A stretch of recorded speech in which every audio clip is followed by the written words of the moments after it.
Hi friends, welcome to Wake information. ఈరోజు మన video వచ్చి పాన్ కార్డ్కి ఆధార్ కార్డ్ లింక్ అయిందా లేదా అనే స్టేటస్ని ఎలా చెక్ చేసుకోవాలి అనేది ఈ వీడియోలో చూద్దాం. అలాగే ఈ వీడియో మీకు నచ్చితే లైక్ చేసి మన ఛానల్ని సబ్స్క్రైబ్ చేసుకోండి. సో ఇంకా ఆలస్యం చేయకుండా డైరెక్ట్గా టాపిక్లోకి వెళ్ళిపోదాం.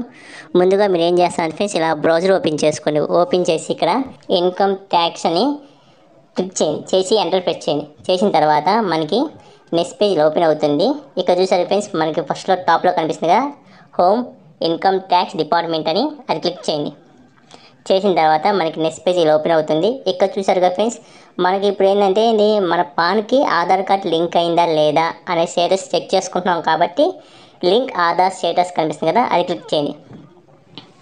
చూసారు ఫ్రెండ్స్, మన నెక్స్ట్ పేజ్ ఇలా ఓపెన్ అయింది. ఇక్కడ ఏం చేస్తారంటే లింక్ ఆధార్ స్టేటస్ కనిపిస్తుంది కదా, ఎంటర్ ఫాలోయింగ్ డీటెయిల్స్. ఇక్కడ ఏం చేయమంటున్నా అంటే పాన్ నెంబర్ అలాగే ఆధార్ నెంబర్ ఇచ్చి కింద వ్యూ లింక్ ఆధార్ స్టేటస్ ఉంది కదా, అది క్లిక్ చేయమంటున్నారు. నేను డీటెయిల్స్ ఇచ్చి క్లిక్ చేసి చూపిస్తాను. చూసారు ఫ్రెండ్స్, నేను పాన్ ఆధార్ ఇచ్చేసి కింద వ్యూ లింక్ ఆధార్ స్టేటస్ కనిపిస్తుంది కదా, అది క్లిక్ చేస్తున్నా. చూసారు ఫ్రెండ్స్, కింద ఇక్కడ మెసేజ్ వచ్చింది, your pan is already link to given Aadhaar అని మెసేజ్ వచ్చింది. చూసారు ఫ్రెండ్స్, ఇదే ఫ్రెండ్స్ మన పాన్ కార్డ్కి ఆధార్ కార్డ్ లింక్ అయిందా లేదా అనే స్టేటస్ చెక్ చేసుకోవడం. ఈ వీడియో మీకు నచ్చింది అనుకుంటున్నాను. నచ్చితే లైక్ చేసి మన ఛానల్ సబ్స్క్రైబ్ చేసుకోండి. Thank you.